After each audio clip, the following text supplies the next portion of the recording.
On dit de Glorious qu'il réveille les églises. La preuve avec ce concert le 25 novembre dernier à Gérardmer. 800 personnes réunies dans une église Saint-Barthélemy archi-comble.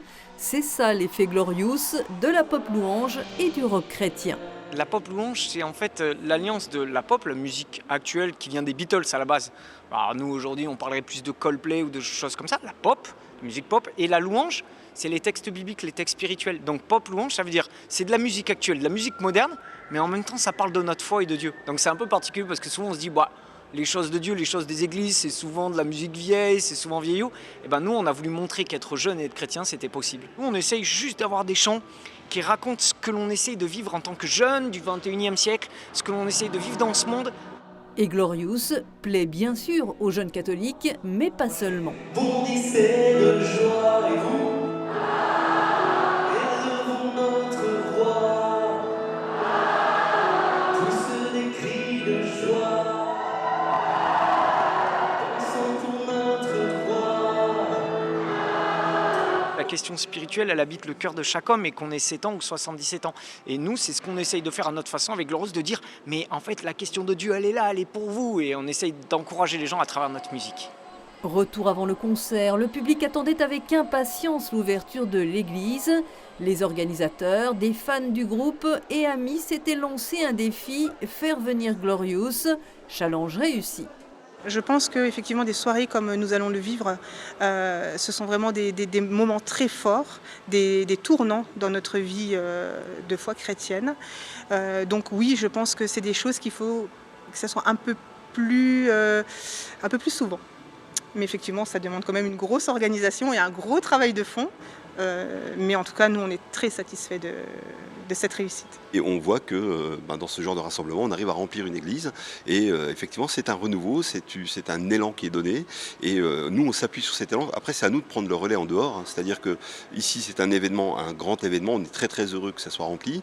Et après, ensuite, c'est à nous de prendre le relais dans les paroisses pour que ces personnes-là continuent à venir dans l'église et qui constatent que l'église, c'est pas une église morte, mais une église vivante, parce que c'est un message souvent qui est un peu occulté, mais l'église est vivante et ça sera le témoignage aujourd'hui de cette église vivante. Le groupe Glorious a suscité bien des vocations musicales, mais la pop louange surprend et les artistes ont dû également répondre aux critiques. Prier, c'est aussi simple que ouvrir votre cœur. Le prosélytisme serait sûrement une dérive de la religion. Et ça peut arriver. Mais bien compris, bien comprendre l'évangile, bien comprendre Jésus, c'est aimer chaque personne avec son chemin et avec le nôtre aussi. Les catholiques, en fait, on est souvent un peu frileux à afficher sa foi. On a souvent, par rapport à d'autres confessions, on est toujours en train de se cacher, on n'ose pas le dire au travail, chez vos amis, etc. On est toujours très timide et moi j'ai mis très longtemps à l'assumer complètement. Et donc non, ils font pas de prosélytisme, ils font de la louange, c'est-à-dire que on a la foi, on croit en un Dieu, et il faut le chanter, il faut le louer, et c'est ce que fait Glorious. Et grâce à eux, ils ont permis à beaucoup de paroissiens, beaucoup de catholiques qui se cachaient peut-être un peu, de rendre la louange accessible. C'est sur ma playlist, ça c'est clair. Et puis ce qui m'apporte, c'est vraiment l'amour dans les chants, dans les paroles, c'est très touchant. Et la joie. Et puis l'envie de continuer à louer Dieu avec des chants qui sont très très vivants. Le curé de Gérardmer venait de revenir d'un rassemblement des servants de messe à Rome. Pour lui et pour tous les prêtres venus au concert ce soir-là, Glorious dans les Vosges, un département rural, c'est un événement important, notamment pour la jeunesse. Moi, je ne chante pas comme eux, hein. Vous allez voir, ça va être magnifique avec eux tout à l'heure. Voyez-vous, quand nous étions à Rome avec les jeunes, il y avait le groupe Allegria. Nous avons chanté, dansé, crié et loué le Seigneur en même temps.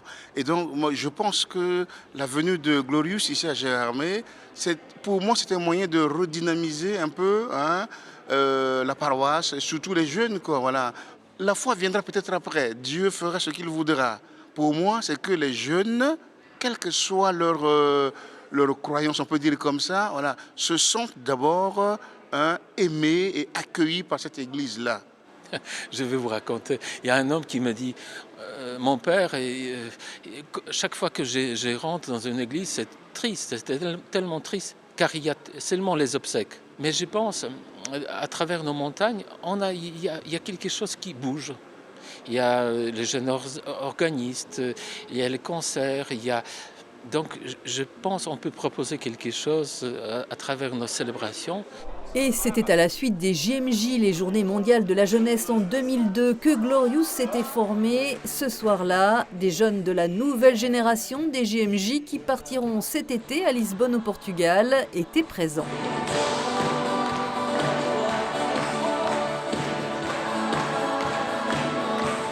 J'aimerais même signifier que le message cette année, c'est Marie se leva en hâte et alla voir sa cousine Elisabeth. Donc c'est un message de réveil en fait. Il faut qu'on se lève en hâte. Et je pense que voilà, avec ce rassemblement aujourd'hui, on va déjà gagner quelque chose un peu comme Marie, quelque chose qui va nous booster et aller vers les autres. Moi j'aime bien l'énergie qui se dégage de toutes ces musiques. C'est des choses qui changent et qu'on n'a pas vraiment l'habitude d'entendre quand on va à la messe, où parfois il peut y avoir des chants un peu monotones. Et ça change, ça fait du bien. Il y a des chansons qui vous parlent plus, des chants qui vous parlent plus que d'autres? Oui, par exemple, en soi, le Notre Père de Glorious, l'Ave Maria, des chants vêtements connus. C'est des prières connues qui font que j'aime bien en fait. C'est plus dynamique que le Notre Père traditionnel? C'est totalement différent, ça touche un autre public, ça touche plus les jeunes, ça c'est bien. Mais question, les papes aiment-ils la pop louange? Glorious a eu la chance de rencontrer Jean-Paul II et François.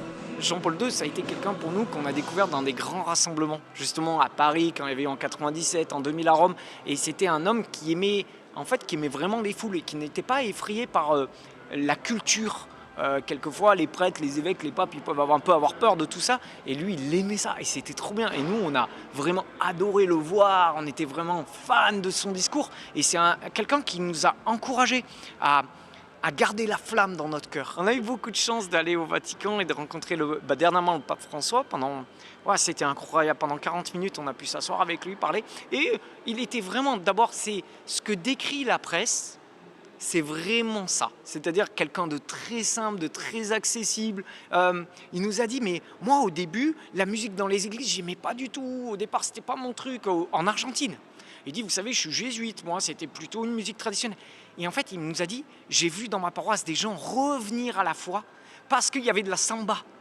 Et ça a été incroyable pour lui. Et ça a été un déclic de se dire, mais en fait, la culture aussi des gens, la culture populaire, c'est très important. Et donc, il nous a encouragés à faire cela en France et à dire, faites-le dans vos églises. Et moi, je vous bénis. Est-ce qu'il écoute Glorious? Je l'ai offert, mais je ne suis pas sûr qu'il écoute. J'espère, en tout cas. Ce mois de décembre, c'est celui de Noël. Nous avons demandé à Glorious son message.